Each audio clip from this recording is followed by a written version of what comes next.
You're listening to the Dr. Chris Show. Are you tired of the short-term patch to your health problems? Is avoiding medications and surgeries important to you? If you answered yes, then your prayers have been answered. Dr. Chris has been helping people transform their health for over a decade. He's a world-renowned health expert who specializes in holistic health. He's a professional speaker, chiropractor, and international best-selling author. It's his mission to help you reach your full God-given potential through holistic health and healing. Get ready to be inspired and transformed. Here's your host, Dr. Chris. All right, everyone, and welcome to another episode where disease takes a dive and people come to thrive. And today we have an amazing guest. We have Dr. Nima Rahmany. He is a chiropractor turned edutainer, which I love this. I'm going to ask him about that here in a second. And he's on a mission really to teach business executives, entrepreneurs, and teenagers about how to dissolve the root cause of stress. You know, he's also the creator of a breakthrough new tool called the overview method. So we're going to talk about that and how he uses that as an exercise to help release emotional baggage and resentment that just really holds people back from hitting their goals. And so, you know, he's helped countless of people over his 20 years of experience as a doctor, and really just I'm going to call him a mind guru today, and really just help people avoid being stuck in those toxic relationships, you know, maybe the career limbo, emotional traumas and anxieties that just have really created really just a split in the divergence of where we're trying to go in our lives and really reach our fullest purpose. So he's been on a lot of different avenues, a lot of different entertainment and shows and everything else. And so we're going to just get right into it. Hey, Dr. Nima, how's it going today?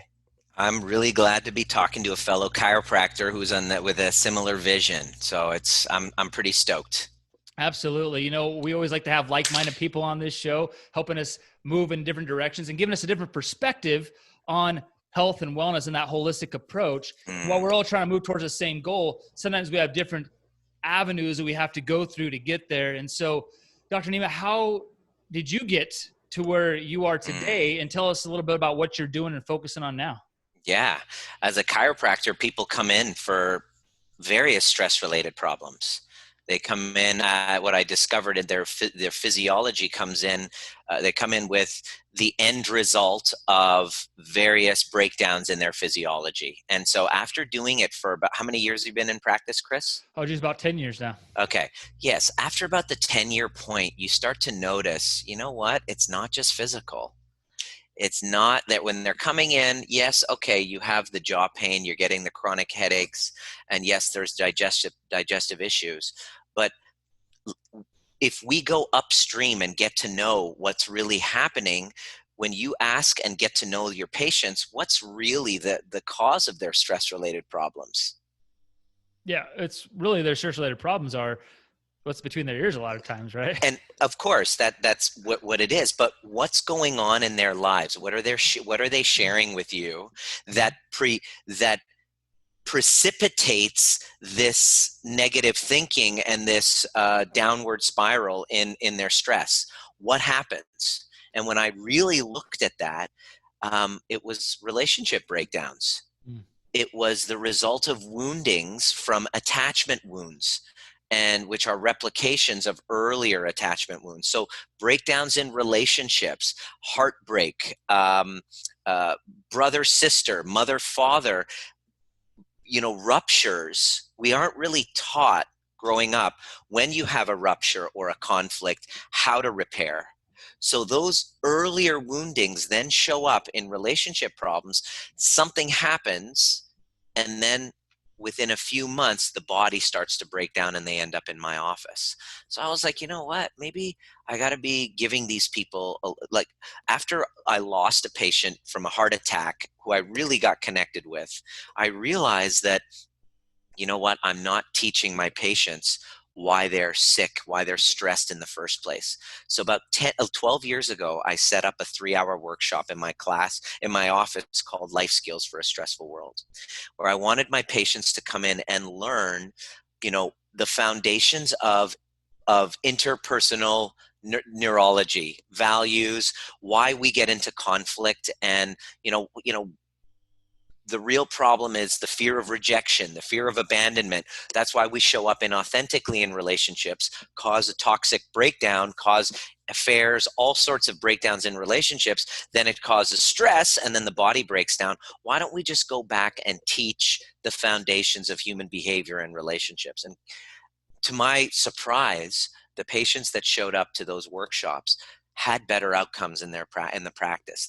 Their healing would dramatically improve because they learned how to take responsibility for their triggers, for their emotions, for how they process the world around them.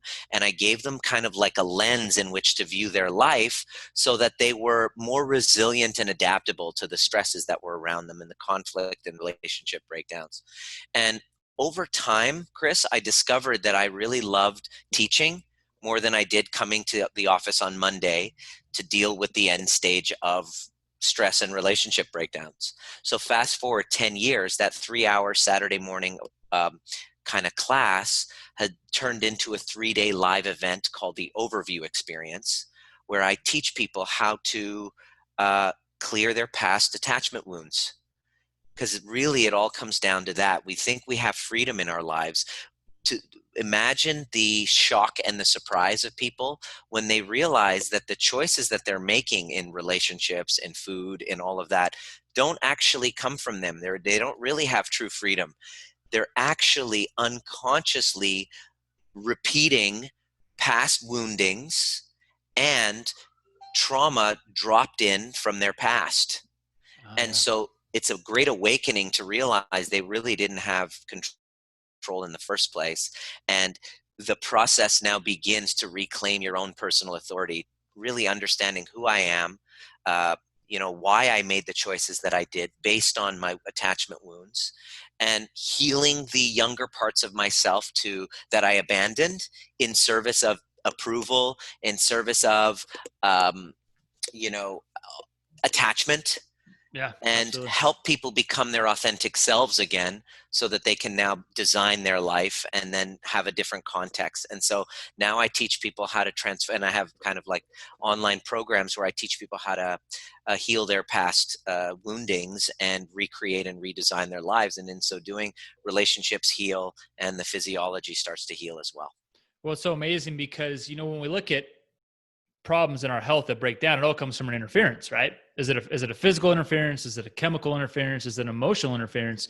And I think that the emotional interference, like you're talking about, is one of the most underlooked and underrated causes of dis-ease in the body. And like you said, it can manifest as anything, right? It could manifest as maybe this back pain or this migraine. The doctor's like, hey, or the patient's like, hey, my pain is here. This is where the problem is. No, that's not where the problem is. There's something deeper inside. There's some kind of interference that's creating this dis-ease in our body. And that's great that you can start to help people identify with that. And so as you start to go through these workshops and classes and start to cultivate your God, your true innate God-given skill to help transform people, how did you go from an educator to an edutainer? Well, ever since I was a kid, I always loved performing. And that came actually from my own attachment wounds. I was raised in an environment where I didn't really feel seen and heard. It was kind of the classic narcissistic parents, Persian household, that I had to become, that feeling of you're not really seen or loved until you perform, until you achieve something. And so what would happen was when I was a kid, I remember when my parents would have people over, my brother, I have a twin brother, we would always watch Saturday Night Live and we would like act out the skits or we would dance and stuff like that. I was big into break dancing back in the day. And so I was always kind of artistic and showy. And whenever my parents would have guests over, they would say, hey, Nima, go and do that skit. So in front of all of their friends, I would get up and start, entertaining. Mm-hmm. And they would be laughing and going, wow. And I just felt so appreciated and seen. So in that time was a little seedling. It was the genesis of this entertainer part of me. And so now when I go on stage or I'm teaching, I will do a little rap song. And what got me really, noticed was I started doing these YouTube videos about chiropractic that I was dancing in. I would be doing the Michael Jackson after somebody gets adjusted. He's a dancer. He can't dance. I would adjust him. He would get up and he would start dancing really great. And I would join him. And that kind of got a little bit viral amongst the chiropractic community. I'll send you the link of it. You can check it out. Yeah. I got to check those ones out. That was 10, 11 years ago. And I just saw that every time I expressed my creative side when I was on stage or I was teaching, it would open up hearts and people like, oh, you're the rapping chiropractor, And so, so it was kind of like, it was this thing where now when I speak about chiropractic or I would speak about healing mind and body, I would do a little rap like pills don't teach skills. You got to look inside if you want to find the answer to your ills. Pills don't teach skills, covering the truth in exchange for your dollar bills. See, you can actually That's awesome. Connect a message a lot more effectively if you do it in a way that's a little bit entertaining. So I call it edutainment. And so I try to be as artistic and creative and expressive in my delivery of my content as much as possible. And it seems to be working. Well, that's huge because no one wants to sit and be in a classroom, right? It's like most of us did that a large majority of our lives in our adolescent years. And it's not always the best thing to retain things because even going through, let's say, doctorate school, like both of us went through, it's like you sit there, you go through this stuff that's probably most of the professors aren't that entertaining. Some of them are, but the ones that you really retain the most are the ones that you were entertained and engaged with. The other ones, you forget it as soon as you take the test, right? It's just like, poof, gone. And so like when you're doing these lectures with people, and yours are, I wouldn't call them lectures. They're literally like maybe more of an entertainment experience where you're getting deep value from them. It creates those synapses and things start to be remembered. And I think that's huge because at the end of the day, man, we just got to expose ourselves, be a little more transparent. It's kind of like those, the commercials that we remember the most, or the crazy real estate agent is always the one that has this, like these crazy ads. And we tend to remember those. We might think of those as being ridiculous at the time, but they stick around, right? The jingle stays in our head. So I think that's great that you've been able to take that entertainment factor, your own personality, blend it in with a great message transformation and be able to transform lives. What are some of the areas of people's lives that you look at? I mean, not the areas of their lives, but what are the areas of their lives maybe that you're seeing people have the biggest struggles with in their relationships? It's interesting. You go through life completely unconscious of these attachment wounds. From age 0 to 8, everything that you're learning is downloaded from because you don't have a conscious mind. Your body, your brain is in a theta state where you're just like taking in everything from your parents, from your family, right? So all of their anxieties are downloaded onto you. All of their behavioral patterns and beliefs about how the universe is and what's safe and what's not, boom, gets downloaded onto you. Oh, this color of people, they're bad. Or, that you don't grow up knowing that. You're downloaded all of that from your parents. And any attachment wounds, let's say you saw abuse or your family, your parents were a complete shit show. So you had to kind of step up and take care of them and be responsible for their emotions. You become enmeshed with them emotionally and take responsibility for their emotions. That stays in your body and you have no clue that that's there until you get into a relationship. And what happens is you then choose somebody with a similar wounding pattern as a parent that you've kind of gotten incomplete with.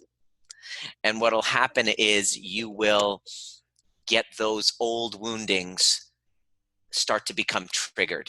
A trigger is an old wound. Whenever there's a reactivity, there's an old wound. Now, is it so much that you will attract with that person that has similar wounds, or is it sometimes you attract yourself to a person that has similar characteristics to that person you got wounds from? Like, say, correct. A daughter, the second one. Yeah, the daughter had a bad relationship with her father, so she seeks unconsciously maybe and finds that husband in a person who's very much somebody like with the same woundings as dad, because that dynamic between dad is so fucking familiar. It just feels like home when you meet that person. And when you meet them, and you've probably experienced this, Chris, you're a good looking guy. You met someone and you're just like, boom, instant chemistry. That is often a trauma bond. That like fire, like, oh my God, like, whoa, like this massive like fireworks chemistry is often two people with similar kind of unresolved woundings just magnetically like, you know, attracted to one another. One of the more common ones is, for example, that I just spoke to somebody who she had this constant feeling that dad wasn't there and just didn't pay attention to her. She was longing for dad's affection. She's got all these guys after her that just want to give her like complete like commitment and all of that. But she chooses the one who is kind of like aloof because that longing feeling of neediness is very familiar. So guess which one she's going to choose unconsciously. So she's going to choose that and then go through this toxic cycle. And the most common pattern we see is this codependency, is this pleaser, this fixer. You're going to date somebody who's a wounded bird so that you can fix them.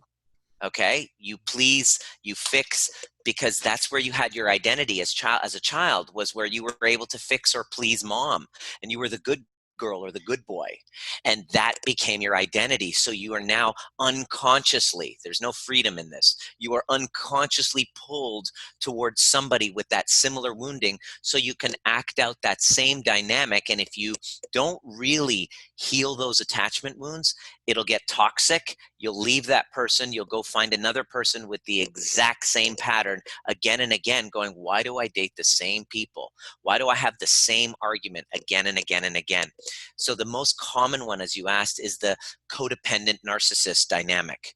The one who's just all about their own kind of vision, and the other one who's just doesn't have a vision or identity of their own, and they gain their identity of pleasing and fixing others. Those two types are magically just freaking like moth to a flame, brought together, and now you have the makings of an unconscious toxic complex. And then what'll happen is when shit blows up, Chris, you'll then cry and play the victim and say, both parties are going to play the victim. He's the narcissist. He's such a narcissist. I married a narcissist. He never saw me. And what happens is that's very true that the cycle is playing out. The way that you heal it is by owning your role in that drama triangle: victim, perpetrator, rescuer. You got to be able to see how you were the rescuer. It didn't really work out the way that you wanted. And then you became their perpetrator rather than their rescuer. And then they got angry and upset and they turned around and perpetrate you. And now you're their victim. Where you try to be the hero or the savior, you then end up becoming the victim. And so this cycle keeps going. So the most common thing is this drama triangle of the victim, perpetrator, savior role that we can't seem to get out of because it's an unconscious familiar pattern from the past. So how do you help people start to break out of that pattern?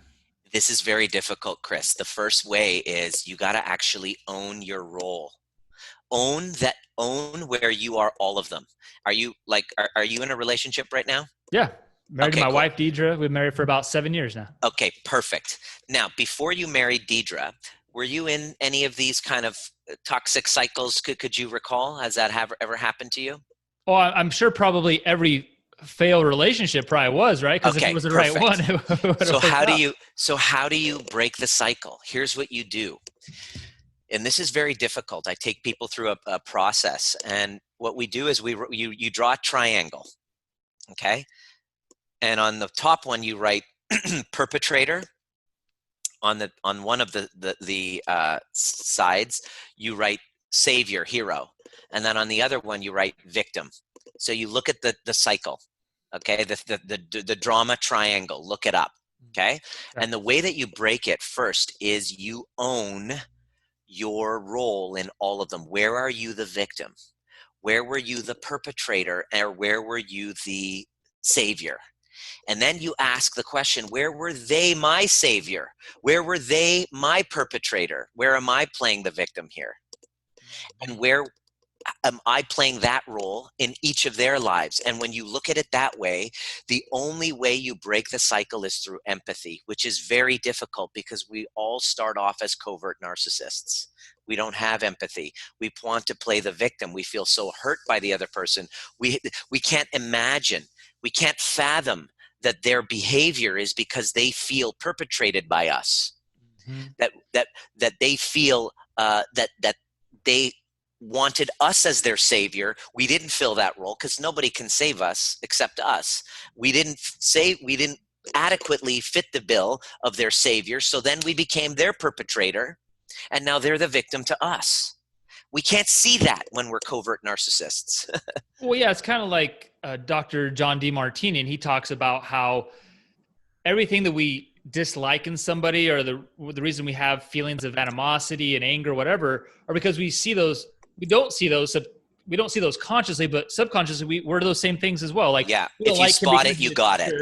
But in some life, we cheated in something, right? Like, yeah. It might not have been in a physical relationship, but it might have been something else that we cheated in your at test, a card game, in a test, yeah, or something. Yeah, we all have the same characteristics, but it's just 100%. Identifying that.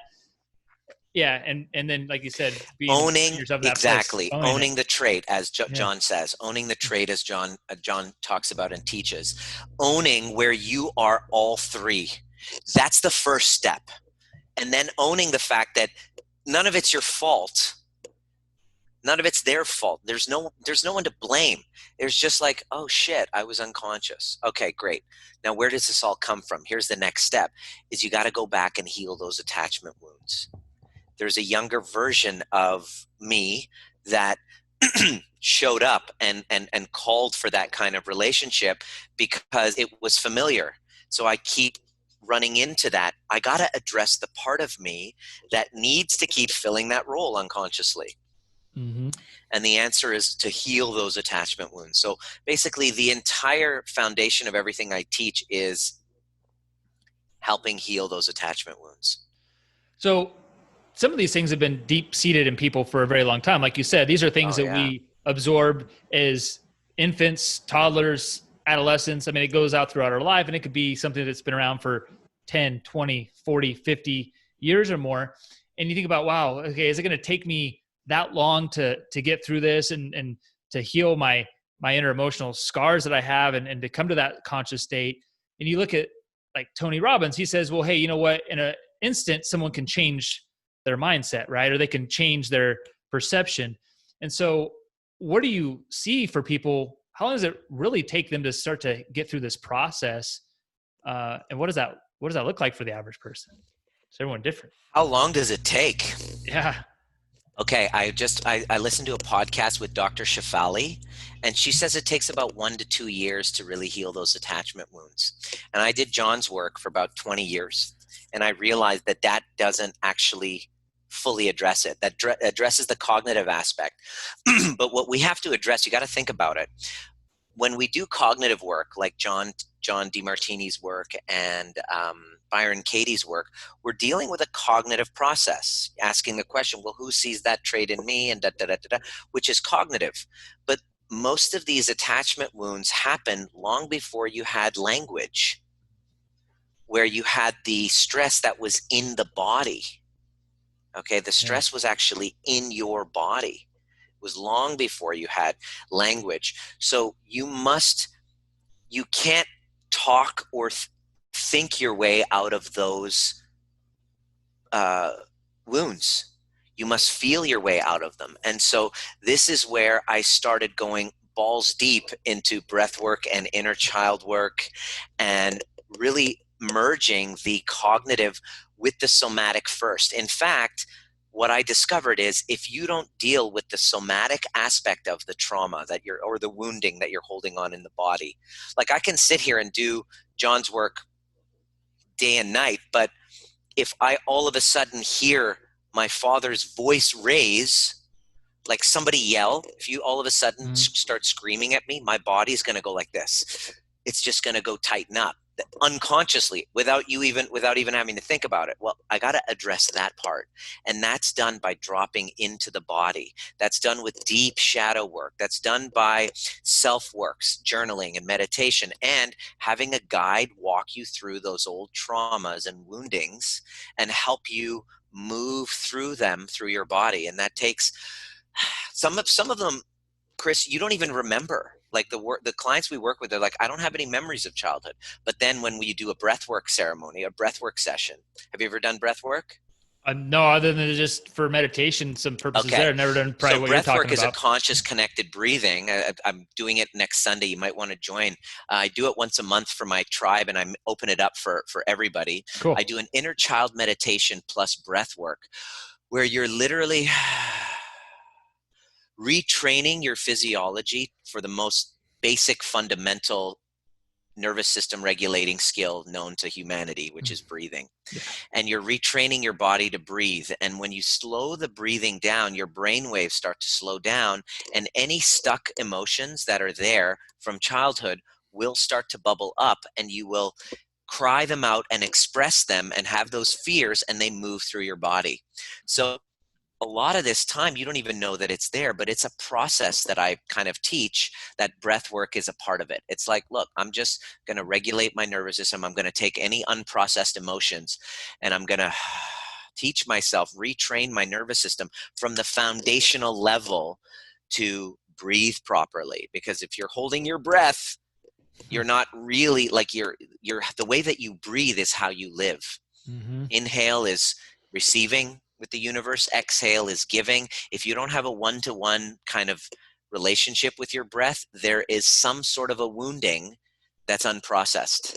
So you access it through the breath, through the body. So body-based work and cognitive-based work, and you can really transform your entire all of the landscape of your relationships and your anxiety within a good 3 to 6 months. Actually, you notice massive transformations. For example, I just working with this guy. He's a Hasidic Jew, has been fearful of taking his Talmud testing for 50 years. He hasn't done it because his wounded little child is afraid of failing. So he hasn't really developed his spirituality. His business is stuck at one level. He has no intimacy in his marriage. And we started this process. And within 3 months, he was able to get into his feelings. He was able to express his feelings. He was able to cry tears of his younger self that he abandoned quite a while ago. And that's been over 3 months. The landscape of his whole relationships have completely changed. And his anxiety levels have dropped so much to the point where his beard that he would constantly pick at his beard,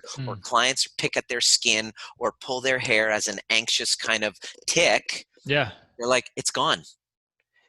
And so you can completely transform in 90 days to 6 months. Or it depends on your commitment level to the practices. Yeah, absolutely. That makes sense. It's like anything in life, right? You get out of what you're committed to, right? Mm-hmm. Nothing just comes easy or just gets handed to you. That's really 100%. value. So that makes perfect sense. You're rewiring your nervous system. And so 2 years ago, when I really deeply started this process, I was alone. I had just broken up in a toxic relationship. I was alone. I wasn't connected to my purpose. I was anxious all the time. I couldn't think straight. I couldn't sleep.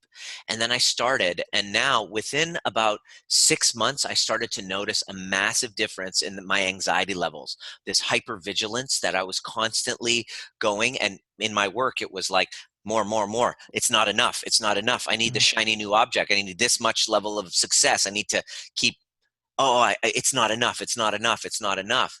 And that started to change, and I surrendered to that. And then the quality of all of my relationships changed. And I went from toxic codependent relationship patterns to now finally meeting somebody who I have a healthy interdependence with. That's awesome. And we now have, we got married in April, and we have congratulations. We have a baby on the way in October. And this completely was impossible for somebody like me who was a commitment phobe. I just committed to myself, and everything transformed. So it takes anywhere from 3, like you start noticing a massive difference within your first 6 weeks. Generally, when I'm working with people, they're like, I'm different in 6 weeks and 12 weeks and beyond. And the cool thing is, this is a journey. You're never finished. It's never finished. The truth is constantly revealing itself. And the whole content of the work that I teach is giving you tools to access your own inner guidance when you get triggered. To expand, to learn the skill of expanding that space between stimulus and response. Because if you don't expand that space between stimulus and response, your fate is chosen for you from those unconscious complexes from your past. But when you learn to expand that space, you can now choose your own adventure in reality. That's awesome. That's great. I mean, so important to understand, even like when it comes to chiropractic or any other body system. The emotional system is a system in its own, I think. And it takes a minimum of 3 months to retrain the nervous system, right? And so that's key. I think that's people got to understand that, hey, there's no quick fixes out there. It's just being consistent, having the right tools in place, whether that be someone to guide them and help them through that, or a resource to help them get through that as well. That's key. Now, how can some people that are interested in going through your program, going through that live event too, like what, do you have certain dates that are coming up? Yeah. What's going on? Well, I have it on my website. It's every month. Every month I do a breath work because I just finished that process and I was like, damn, I got to do this once a month at least. It's like, if you don't get an adjustment in a while, you're like, things aren't right. Well, Chris, in a day-to-day thing, you have a family, you have a wife, you have a business, you're an entrepreneur, you have patients and clients. You're going to have little stuff, little resentments, little guilts and shames that are going to pop up. And we don't like to address them as they show up. We just kind of bury them and they accumulate. So by doing a breathwork session, it's an hour of conscious connected breathing on Zoom, in a community setting where everybody shares whatever revelation comes up. You literally get all of that crap. It's just like dumped out, and you just like you have tears, you have emotions that come up that move through your body. So I do that once a month, and for my community. But what I've done is I've opened it up and made it super duper affordable for everybody to join in. So basically, I'll give you the link for that. That happens once a month. And then the other thing that happens is I have that's a 3-hour event where I do an inner child meditation. Then I do an intro inner child meditation, and then like sharing. And then we do the 1-hour breath work with music where I guide you through it. It's very powerful.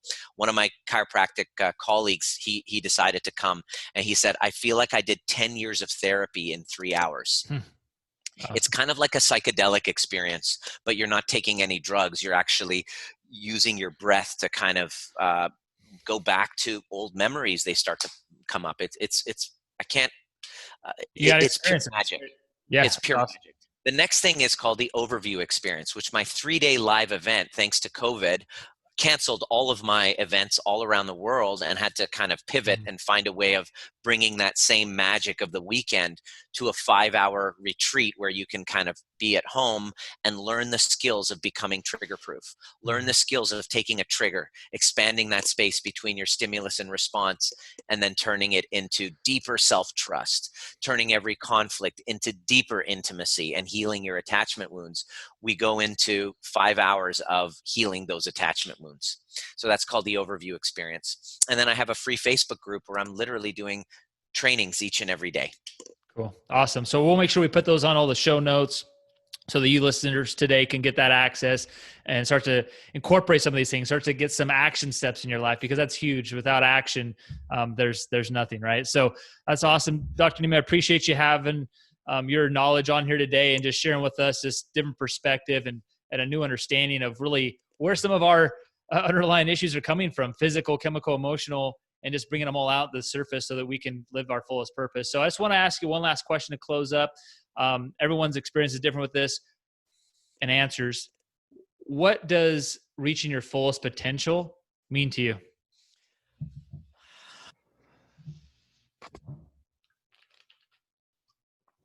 It's the journey.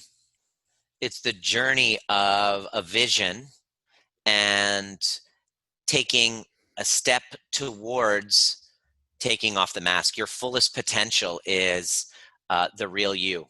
It's like carving away everything, all of your wounding, all of the masks that you've put on. Before I used to say, oh, you're, the optimal state of well-being, of physical, mental, emotional well-being. Your fullest potential happens when you're able to take off the mask that you've put on, because you want to have everyone approving of you. Your fullest potential is awakened the second that you're able to fully take it off and say, this is me, my real self, my authentic self, my understanding and present self. And I love all parts of me, not just the good parts, but warts and all. This is me. And reaching your fullest potential is your ability to take off the mask and show your truth. Awesome. I love it. So. Cool. Well, make sure you guys check out Dr. Nima, check out his website. Hopefully you can get to one of his breathing events too. I'm looking forward to participating in that. And we will see you guys on the next one. Thanks for listening, and we hope you enjoyed today's episode. To get this and other episodes and other free resources we mentioned today, go to newedgewellness.com or listen to the Happy Healthy Hormones with Dr. Chris podcast on iTunes, Google Play, or Stitcher.